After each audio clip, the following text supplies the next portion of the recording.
Somos estudiantes de la Universidad Nacional de Chimborazo, Facultad de Ciencias de la Salud, carrera Medicina. Les vamos a exponer acerca de hipertensión arterial y esta va a estar basada en la evidencia.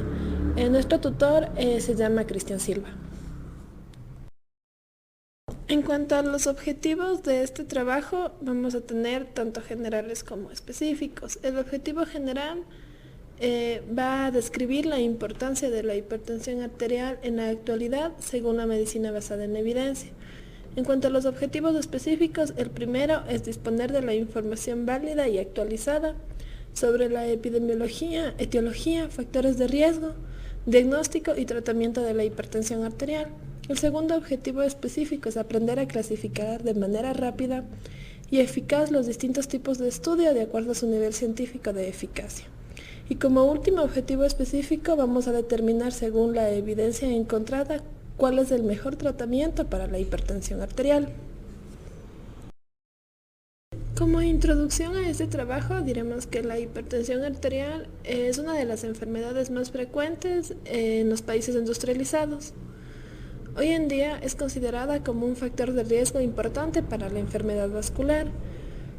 Por lo tanto, en el 2002 fue nombrado el asesino número 1 por la Organización Mundial de la Salud en un informe mundial de la salud.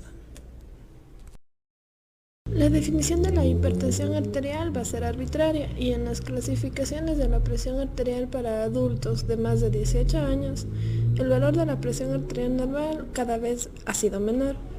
Actualmente, el informe de la clasificación de Joint National Committee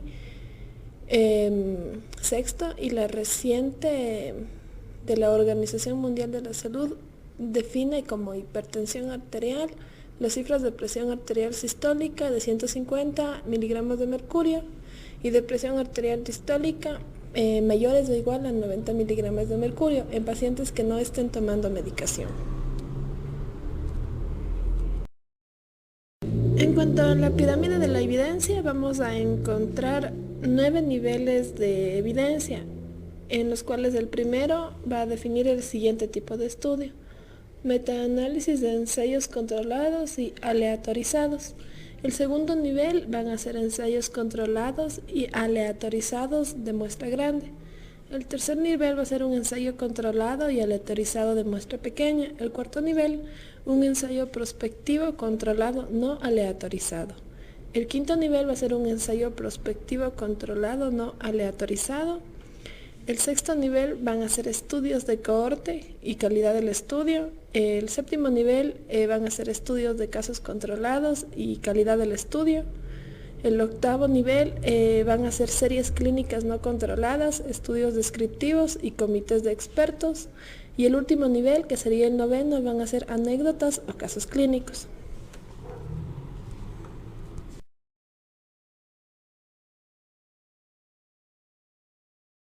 En cuanto a la etiología de la hipertensión arterial, vamos a decir que se debe a una enfermedad renal microvascular y un defecto fisiológico en la excreción de sodio. Estas van a ser variables críticas en la patogénesis de la hipertensión. Podemos también decir que se debe a la identificación de mecanismos antiinflamatorios, angiogénicos, oxidativos e inmunes en el desarrollo de la hipertensión. Esto va a sugerir nuevas áreas de la investigación, una mayor profundidad en los enfoques para advertir los daños arteriales y túbulo intersticiales pudiese revelar blancos para futuros abordajes terapéuticos. Al hablar de la fisiopatología de la hipertensión arterial, vamos a decir que hay un aumento del sistema renina-angiotensina, del ácido úrico y una disminución del óxido nítrico y la proteinuria crónica. Esto va a producir un daño incipiente renal, produciendo así una arteriopatía. Esta arteriopatía nos va a llevar a una vasoconstricción que a su vez va a disminuir la filtración de sodio con la consiguiente disminución de las nefronas, lo que va a llevar a una retención de sodio y por lo tanto hay una hipertensión arterial. Por otro lado, el daño renal incipiente se va a deber a una lesión en el túbulo intersticial. Aquí van a aumentar los leucocitos, los vasoconstrictores, los oxidantes y va a disminuir los vasodilatadores. Esto va a llevar a un aumento de la reabsorción de sodio por una consiguiente retención de sodio y por lo tanto una hipertensión arterial.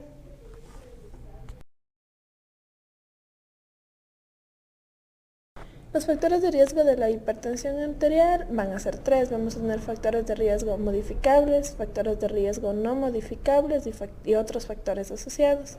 En cuanto a los no modificables, vamos a tener lo que son edad y género, grupo étnico y presencia de enfermedades concomitantes.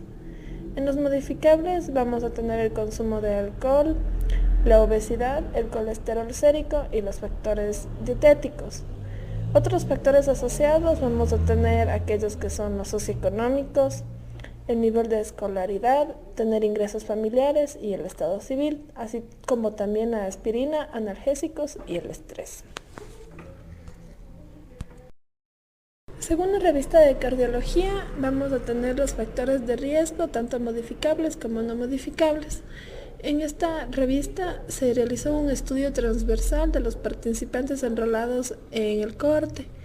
Este estudio es aleatorizante de 6.729 participantes entre edades de 18 a 75 y fueron reclutados entre enero del 2000 y diciembre del 2005. En este estudio se excluyeron a 54 sujetos. Los resultados de este estudio fueron los siguientes. En cuanto a los factores no modificables, vamos a decir que en los varones va a existir mayor prevalencia de la hipertensión, pero va a ser menos frecuencia en el tratamiento y el control. En el sexo femenino la edad va a ser de mayor o igual a 55 años y la diabetes mellitus se van a asociar directamente con la hipertensión conocida. En cuanto a los factores modificables, vamos a decir que el consumo de alcohol mayor a 30 gramos al día, la obesidad con un índice de masa corporal mayor a 30 y el colesterol sérico mayor a 250 y la frecuencia cardíaca mayor a 80 latidos por minuto van a estar asociados con la hipertensión arterial. En esta tabla se va a recoger las diferencias entre las personas con hipertensión arterial conocida y no conocida, tanto varones como mujeres. Quienes conocían su hipertensión arterial presentaban una presión arterial más baja, solo la diastólica en el caso de ellos, mayor edad, mayor obesidad y mayor prevalencia de diabetes, así como menor colesterol HDL y menor ingesta diaria de sodio. En cambio, la frecuencia cardíaca solo fue menor en las mujeres y el gasto energético diario solo fue menor en los varones. En esta tabla vamos a decir que los factores de riesgo asociados a la hipertensión arterial tenemos lo que es el colesterol total, triglicéridos, el LDL, HDL, glucemia, diabetes mellitus, café, alcohol, sodio, clase social, fumadores y una buena causa para que no se den estos factores de riesgo va a ser el buen cumplimiento terapéutico de la hipertensión arterial. En esta tabla vamos a ver el modelo logístico con los factores finalmente retenidos por su asociación con la hipertensión arterial conocida y el riesgo de mal control de la hipertensión arterial aportando varios factores en el análisis multivariable. El riesgo de mal control asociado al alcohol fue significativo desde que el consumo supera los 5 miligramos al día y creciente con la cantidad ingerida hasta alcanzar un OR igual a 2.5 para consumirlos mayor a 30 gramos al día. Igualmente, el riesgo de mal control fue creciente desde el sobrepeso hasta la obesidad y también fue creciente el riesgo cuando la frecuencia cardíaca superó los 70 latidos por minuto, alcanzando un OR de 1.5 para frecuencias mayor a 80 latidos por minuto. Por último, la hipercolesterolemia mayor a 250 también se asoció al mal control de la hipertensión arterial.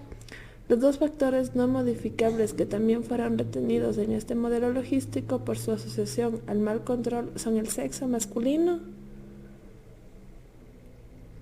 y la edad. Otro factor de riesgo modificable va a ser la nutrición. El consumo de sal según Intersalt y el estudio Internap.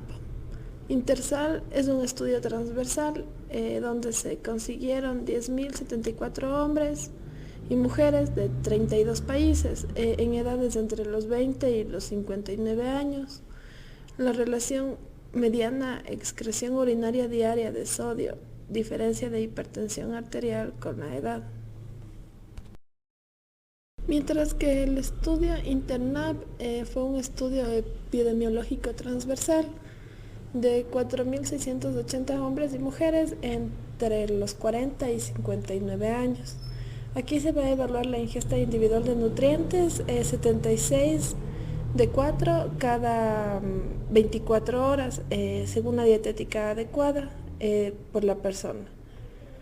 La medida en dos cronometradas, 24 horas recogidas de orina sobre la misma persona en 24 horas de excreción de sodio, de calcio, de magnesio, creatinina, aminoácidos, microalbuminuria, múltiples nutrientes y metabolitos por resonancia magnética nuclear y la cromatografía líquida de alta presión. Otro factor de riesgo que va a ser asociado a la hipertensión arterial, vamos a tener el factor socioeconómico. Aquí vamos a tener el nivel de escolaridad, los ingresos familiares y el estado civil.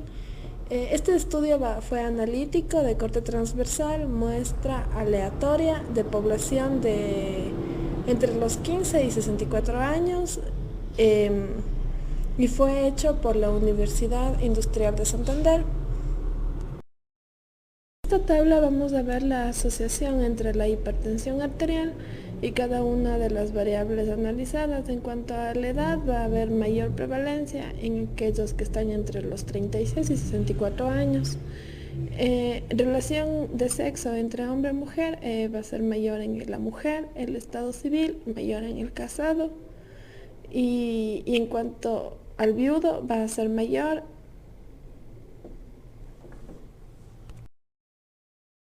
En cuanto a otro factor de riesgo importante, vamos a tener el consumo de aspirina y analgésicos. El proyecto SUM es un cohorte prospectivo de 9.986 personas sanas con una media de edad de 36 años. Fueron reclutados entre 1999 al 2005. Fueron seguidos durante 51 meses y los resultados fueron los siguientes. Se identificaron 543 casos nuevos, un uso habitual de aspirina de 2 o más al día o a la semana. Esto se asocia con un mayor riesgo de hipertensión arterial. También hubo un uso habitual de otros analgésicos y mayor riesgo de hipertensión arterial. Otro factor de riesgo importante va a ser el estrés psicosocial y la baja resiliente.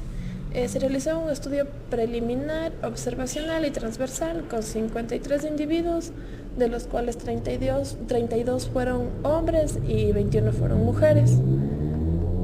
Los resultados dicen que el porcentaje de hipertensos fue superior en el grupo 4, como también el individuo o los individuos con incremento de la circunferencia de la cintura mayor a 30. En este cuadro vamos a poder observar las características de los pacientes por grupos de estrés y resiliencia, en aquellos que presentan estrés, los que no tienen estrés, en aquellos y se les va a evaluar según la edad, el sexo, los antecedentes, el tabaquismo, escolaridad secundaria, índice de masa corporal, insuficiencia cardíaca congestiva, presión arterial sistólica, diastólica y el porcentaje de hipertensos. En esta tabla vamos a ver las características de los normotensos sin estrés psicosocial y de los pacientes hipertensos con baja resiliencia expuestos a estrés psicosocial, en los cuales vamos a tomar en cuenta la edad, el sexo, antecedentes familiares, NBA por semana, tabaquismo, escolaridad secundaria completa, índice de masa corporal, incremento de la circunferencia de la cintura, presión arterial sistólica, presión arterial diastólica, creatinina y el número de pacientes en total.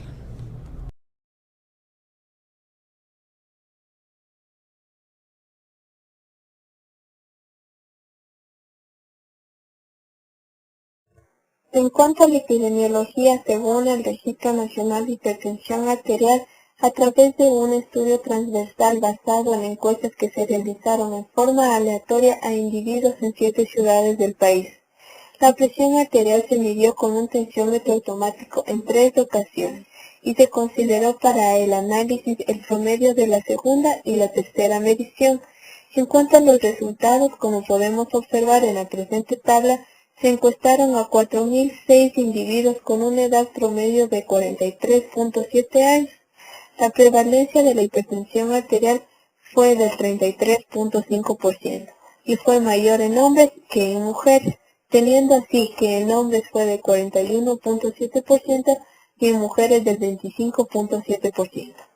La prevalencia aumentó con la edad del 11.1% en menores de 35 años, al 68.5% en mayores o iguales a 65 años. El 56.2% de los individuos hipertensos estaban tratados, pero solo el 26.5% de ellos se encontraban bien controlados, teniendo así que en hombres fue del 19.8% y en mujeres del 36.8%.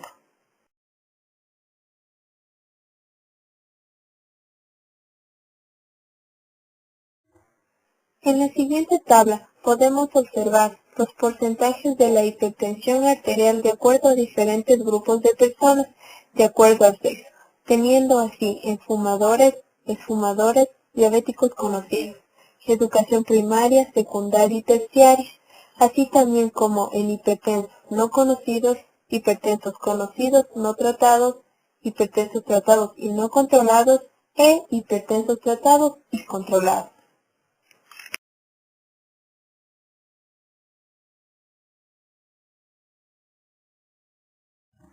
De acuerdo al Ministerio de Salud Pública, en su Anuario de Vigilancia Epidemiológica de 1994 al 2012, se puede evidenciar en la siguiente tabla los casos de hipertensión por provincia y región. En cuanto a Chimborazo, existió 5.592 casos durante este periodo.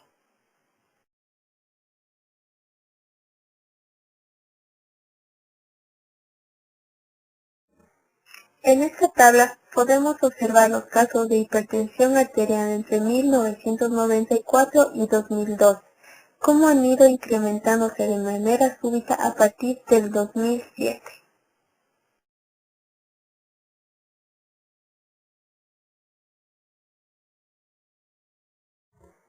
Esta tabla nos muestra en el 2011 y 2012 de acuerdo a edades los casos de hipertensión, donde podemos observar que en las personas mayores de 65 años se presentó más casos en ambos años.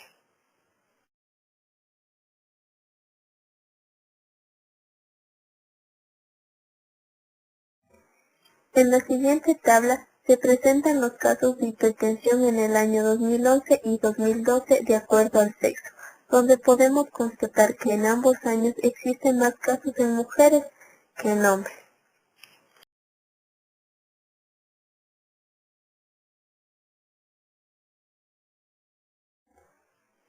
Dentro de los signos y síntomas principales, en la presente tabla podemos observar el porcentaje en que se presenta cada una de estas manifestaciones. Así tenemos que la cefalea se presenta en un 21.8%, la epistaxis en 11%, los mareos en un 7.8%, los acufenos en un 9.4% y por último las hemorragias subconjuntivas en un 3.1%.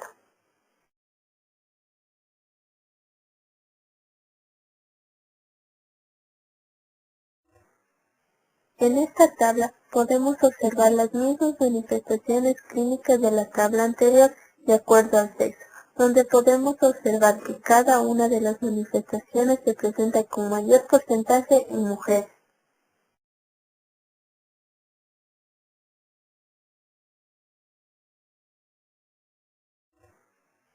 En esta tabla podemos observar las mismas manifestaciones clínicas de la tabla anterior de acuerdo al sexo, donde podemos observar que cada una de las manifestaciones se presenta con mayor porcentaje en mujeres.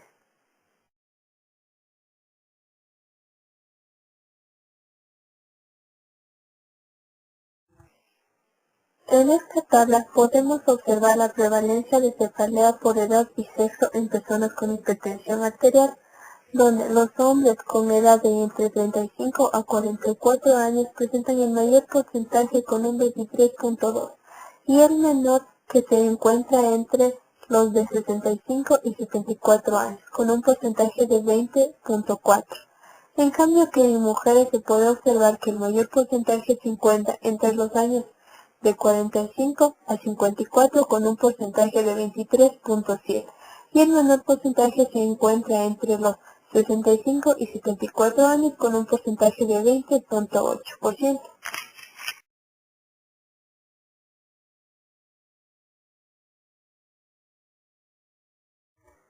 En esta tabla, en cambio, podemos observar la prevalencia tanto de la epistaxis como de los mareos en personas con hipertensión arterial de acuerdo a sexo y edad.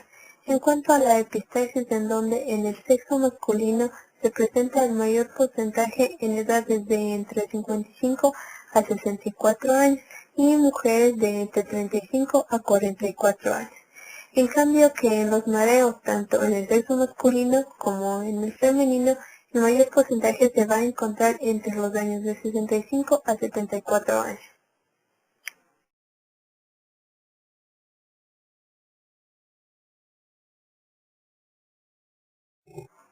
Dentro de los acufenos, tanto en el sexo masculino como en el sexo femenino, el mayor porcentaje se encuentra entre la edad de mayor o igual a 75 años. Y en las hemorragias subconjuntival se encuentra el mayor porcentaje en el sexo masculino entre las edades de mayor o igual a 75 años y en el sexo femenino entre las edades de 65 a 74 años. A continuación les voy a explicar acerca de los medios diagnósticos para la hipertensión arterial. Para diagnosticar la hipertensión arterial nos vamos a basar en dos diagnósticos. El diagnóstico clínico, en el cual se establece que un paciente presenta hipertensión arterial cuando la cifra es mayor a 140 sobre 90 milímetros de mercurio.